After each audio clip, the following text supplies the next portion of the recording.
Okay, some viewers asked about this, for me to do a video on this chip. It is a 33063. It's a pretty popular chip that can do buck or boost switching. It's a DC to DC converter, and this is a building block to build this thing. So it's got everything that you need in it. Okay, so it should look pretty similar actually to a LM723. Remember the LM723? It had a Zener diode built into it. It had a comparator built into it. It had a pass transistor built into it. So it's very, very similar, but we're going to be operating on a switch supply instead of an analog supply. So we need to have a clock. We need to have something to clock the inductor to make it pulse, and so there's an oscillator in it. Okay, so that's new. We have an oscillator. And if we have an oscillator, we need to tell it how fast do we want to go, and there's a timing capacitor we can put on the outside. So we adjust the speed of the oscillation with just one capacitor, which is nice. And then the comparator will go basically into a set reset latch. So basically it says that pulse the inductor and watch the voltage go up, and then whenever the voltage gets to 1.25 volts, stop oscillating. Okay, that's the set. It's like start and stop, and we're going to be pulsing along the way. So we'll see that in the waveforms. Now, you need to take whatever voltage you're generating. Let's say you're generating 10 volts. Then you need to divide that 10 volts down to give you 1.25, and then it'll compare that 125 with the reference. Okay, so let's basically recap on switching DC switchers. I did a series of these. I'll link it down below. But you have an inductor to some voltage. And let's say, in my particular instance, it's 5 volts. Okay, we're going to have 5 volts coming in. And so 5 volts is across this inductor. And you pull that inductor down to ground, and it stores some energy in this inductor. And when you let go, when you turn off the transistor, then the voltage will spring back. It'll come back. There's a better word for that. Back EMF. It'll come out of the that stored energy will come out as a high voltage. It'll go, if it's positive, it'll go through this a diode and go into a capacitor. So this is a peak detector. So whatever pulses there are, this is going to catch the peaks, and it's going to store that onto this capacitor, right? And if you just keep pulsing this thing, well, it'll eventually get to the highest voltage it can. So this is a boost converter. It'll take that 5 volts and just keep converting it up higher and higher and higher and higher. And then what you can do is you can monitor that voltage. So you can bring it into a potentiometer, okay, and you can monitor some percentage of that voltage. So let's say we're going to go 10 volts, and if we adjust this potentiometer such that if this was 10 volts, you would get 1.25 volts here, and then you would go back into the circuit, and it would tell this thing to do the right thing to give you 10 volts all the time. We'll go over that in a little bit. I just kind of wanted to go over first. We're going to see this thing whacking up and down, and see what's going on. Okay, so let's take a look at the circuit. Okay, so I've just used parts that I had laying around. I had these little inductors here that are 330 microhenries, and I'm using one N4000 diode and some other things. Okay, and then my potentiometer is that blue thing back over there. That's going to tell me how much voltage I want to get out. All right. And we'll go into this a little more detail, but I just want to kind of look at a rough big picture first, okay? All right. So the first thing we're going to have is we're going to have the inductor whacking up and down, okay? So this is the inductor whacking up and down. Let's grab one of these. Just move around. And so we're getting these pulses. So this thing's operating, it's going whack, whack, whack, whack, whack, whack, whack, and then it stops. Well, why does it stop? Well, it's basically charging up that capacitor, and when it gets up to 1.25 volts, it says, okay, you're there, and then it can rest for a while, okay? So is that what it's doing? So let's turn on channel 2, and let it run. All right, so channel 2 is the output. So this is the output voltage, and it's going to be somewhere around 10 volts. Let's see, we're 2 volts per scale, so 2, 4, 6, 8, 10, that's around maybe 10.5 volts.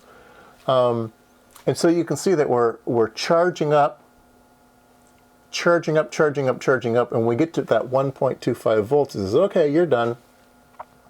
And then it kind of slides down for a while. And then it says, okay, you're too low now, you're too low, we better start going again. And it goes up again, okay? So why does it stop and why does it start up again? Well, we took a look at comparators once before. I talked about that and putting hysteresis in comparators. Well, this comparator has hysteresis built into it, okay?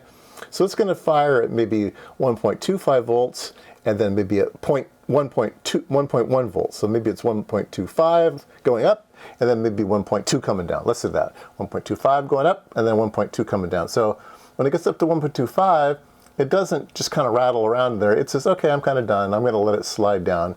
And this This hysteresis just makes it operate a little bit better. All right, hope that's not too confusing. All right, so then let's talk a little bit about the rest of the circuit. Okay, so basically we're going to have an oscillator here, okay? And that oscillator is going to be doing this, right? And then we're going to have an enable pin, okay? An enable pin on the oscillator, and that's going to be run by this comparator, okay? So whether you do it or whether you don't do it, right? So we're going to bring this voltage over here, and then this is going to go into a 1.25 volt reference, okay? And so that's basically the whole circuit. It's got a comparator built in, and it's an enable pin on the oscillator. Either it oscillates or it doesn't. And there's some hysteresis in the op amp, and it's got some other little bells and whistles in it. It's got a overcurrent protection. If you want, you can put a resistor in series with the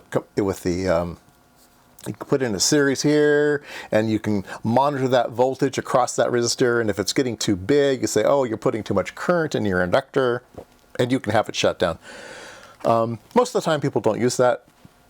Usually you design it to be what it is, and you don't really need to protect it because, hey, it's never going to get there.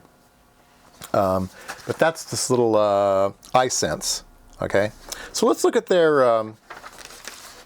So whenever you are interested in using a new chip you're not familiar with, get the data sheet and pour over the data sheet. Just go through and read everything in the data sheet, right? Frequency oscillation up to 100 kilohertz.